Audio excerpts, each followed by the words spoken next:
네, 여러분 안녕하세요. 김준 목사입니다. 오늘도 역시 우리 말씀 묵상 같이 보도록 하겠습니다. 오늘 말씀은 레위기 1장 1절에서 17절 말씀입니다. 레위기 1장 1절에서 17절 말씀. 우리 말씀 먼저 보도록 하겠습니다. 여호와께서 모세를 부르시고 회막에서 그에게 말씀하셨다. 너는 이스라엘 자손에게 말하여라.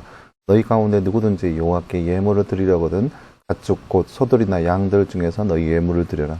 만일 그의 예물로 소를 드리는 번제이면 그들은 흠없는 수컷을 드리되 여호와께 기쁘게 받으시도록 회막문에서 그분 앞에서 드려야 한다. 그는 번제물의 머리 위에 안수해야 한다. 그하면 그것이 그를 대신하여 받아들여져 그가 속죄될 것이다.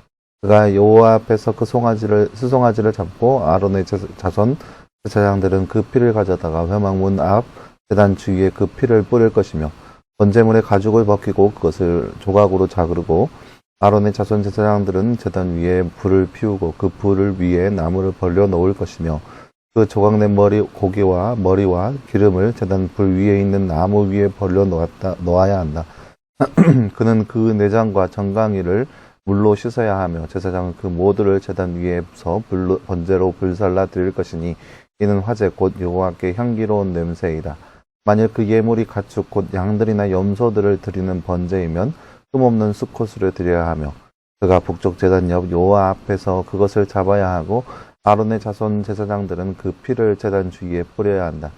그가 그것의 머리와 기름과 함께 그것을 조각으로 잘라야 하며 제사장은 그것들을 제단 불 위에 있는 나무들 위에 벌려놓고 그가 그 내장과 점갱이를 물로 씻어야 하며 제사장은 그 모두를 가져와 제단 위에서 불사를 것이니 이것이 번제요 화제이며 여호와께 향기로운 냄새이다. 만일 그가 여호와를 위한 예물을 새로 드리는 번제이면 산비둘기나 집비둘기 새끼 중에서 그의 예물로 드려야 한다. 제사장은 그것을 제단으로 가져와 그 머리를 비틀어 끊어 제단 위에서 불사르고 그 피는 제단 옆으로 흘려보내야 한다. 그가 모이 주머니를 그 오물과 함께 떼어내어 제단 동쪽 재버리는 곳에 던지고 또 그 날개를 잡고 그 몸을 찢되 아주 찢지 말고 제사장은 그것을 제단 위 불사르는 나무 위에서 불사를 것이니 그것은 번제요 화제이며 여호와께 향기로운 냄새이다. 아멘. 네, 사랑하는 여러분, 오늘 말씀은 우리가 지난 주일날 함께 나눴던 말씀 중에서 이 번제에 관한 말씀입니다. 어떻게 번제의 제물을 드릴 것인지, 번제를 어떻게 할 것인지에 대한 말씀을 볼 수 있는 그런 말씀이라 할 수 있겠습니다. 나는 좀 잠깐 볼까요? 번제를 하나님께 드릴 수 있는 동물에는 무엇이 있나요? 모두 찾아봅시다. 오늘 말씀 2절 말씀에 보면은 소들이나 양들 중에서 예물을 드리라 라고 나와 있죠. 근데 실제적으로 보면은 5절 말씀에 수송아지 나왔고 10절 말씀에 양들이나 염소들이라고 나와 있으며 14절 말씀에 또 새들이라고 나와 있습니다. 수송아지, 양들, 염소, 새 이렇게 나와 있습니다. 번제물의 머리 위에 누가 안수하나요? 바로 번제물을 가져온 사람. 4절 말씀에 나와 있죠. 그는 번제물의 머리 위에 안수해야 한다. 번제물을 가져온 사람이 그 번제물 머리 위에 안수해야 합니다. 그렇게 해야 죄가 전가되는 모습을 볼 수 있습니다. 네, 사랑하는 여러분, 오늘 말씀은 우리가 하나님께서 이스라엘 백성들에게 명하신 여러 가지 제사 중에서 번제에 대한 그러한 말씀들을 볼 수 있는 그러한 말씀이라 할 수 있겠습니다. 하나님께서 이스라엘 백성들에게 번제를 드릴 것을 말씀하셨습니다. 그리고 그 번제는 죄의 씻음에 대한 그러한 제사입니다.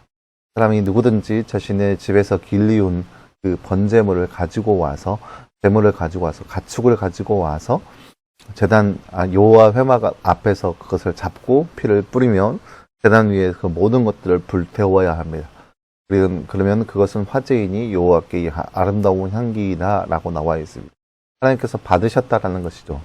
그러니까 그 사람을 하나님께서 받으셨다라는 것이고 그 예배를 하나님께서 흠양하셨다라고 하는 그런 의미로 볼 수 있습니다. 하나님께서 이스라엘 백성들에게 말씀하시기를 이제 번제로 드린다는 것은 이제 사람이 살다 보면은 여러 가지 죄악 가운데 있을 수 있는데 그 죄악을 씻기 위해서는 피의 제사가 반드시 필요하거든요. 근데 우리가 매번 피를 흘릴 수는 없잖아요. 그렇기 때문에 우리가 피 흘리는 것 대신에 우리가 집에서 길리운 그러한 가축들이 대신해서 피를 흘리게 해서 대신해서 그 가축을 하나님께 바쳐서 그 삶을 하나님께 드리는 겁니다. 가축이에요. 집에서 길리우는 것이고 흠이 없는 수컷입니다. 흠이 없는 수컷이기 때문에 집안에서는 굉장히 중요한 또 값어치 있는 집안에서 어찌 보면은 정말로 소중한 가축 중에 하나라고 볼 수 있겠죠. 그 가축을 하나님께 드리는 겁니다. 어떻게 해요? 죄 전가를 하고 나서 그 가축이 대신해서 죽임을 당하고 그렇게 죽임을 당함으로써 자신의 죄를 씻음받는 그런 모습들을 볼 수 있습니다. 이것이 번제의 모습입니다. 번제를 통하여서 이렇게 사람들이 자신의 죄를 씻어내는 그러한 역할을 볼 수 있는 그러한 모습이라 할 수 있는 것이죠. 오늘 말씀을 통해서 우리가 생각해야 할 것은 우리도 역시 이 땅 가운데 살아가면서 하나님 앞에 나아가기 위해서는 우리의 죄를 다 씻어내는 그러한 제사, 그러한 제물이 우리에게도 역시 마찬가지로 필요하다는 거예요. 왜요? 우리도 역시 죄 짓는 죄인이기 때문에. 우리도 죄인이기 때문에 하나님 앞에 나아가기 위해선 우리의 죄를 씻어내는 그러한 것들이 우리의 삶 가운데도 필요합니다. 물론 우리도 이렇게 오늘 말씀처럼 우리 집에서 길러온 가축을 가지고다가 제사를 드리는 거 우리는 힘들잖아요. 할 수가 없잖아요. 우리 뭐 가축도 없거니와 그렇게 제사를 드릴 수 있는 것 역시 힘들잖아요. 오늘날에는 가축을 잡기 위해서는 도축장 외에는 도축을 할 수가 없습니다. 도축법상. 그렇기 때문에 이러한 제사가 힘든데 과연 우리는 어떻게 해서 우리의 죄를 씻음받을 수 있느냐. 우리가 이 구약시대 때 이 레위기 말씀에서 가축의 머리에 안수하고 그 죄가 전가되는 것처럼 예수 그리스도께서 우리의 모든 죄를 다 감당하시고 십자가에서 달려 돌아가 죽으셨습니다. 우리가 그 예수님 앞에 우리의 죄악을 내어놓는 거예요. 그리고 예수님이 나의 구주이시고 예수님을 믿으면 내가 구원받을 수 있다는 그 믿음으로 인해서 우리가 구원받을 수 있는 그러한 조건이 생깁니다. 죄 사함의 그러한 권세를 누릴 수 있는 겁니다. 그 사랑을 우리가 받는 거죠. 단회적이고 매번 드려야 하는 그 번제의 번거로움을 예수님께서 단번에 십자가 지심으로써 모든 것들을 다 해결해 주셨다라고 볼 수 있는 그런 말씀이라 할 수 있겠습니다. 오늘 말씀을 바라보면서 우리에게 주신 그 하나님의 놀라우신 은혜, 우리의 죄를 사하신 하나님의 은혜를 생각하면서 늘 우리의 삶 가운데 예수 그리스도의 보혈을 힘입어서 하나님께 나아갈 수 있는 그런 삶, 그런 예배하는 삶을 살아갈 수 있는 바로 저와 여러분의 삶이 되기를 간절히 소망합니다. 함께 기도하겠습니다. 사랑하는 하나님 감사합니다. 주님 오늘 말씀을 통하여서 하나님께 드리는 번제의 모습을 우리가 말씀을 통해서 바라보았습니다. 집에서 길리오는 중요한 가축을 하나님께 드림으로써 특별히 죄 전가를 통하여서 죄 씻음의 제사를 하나님께 드리는 모습을 우리가 말씀을 통해서 바라보았습니다.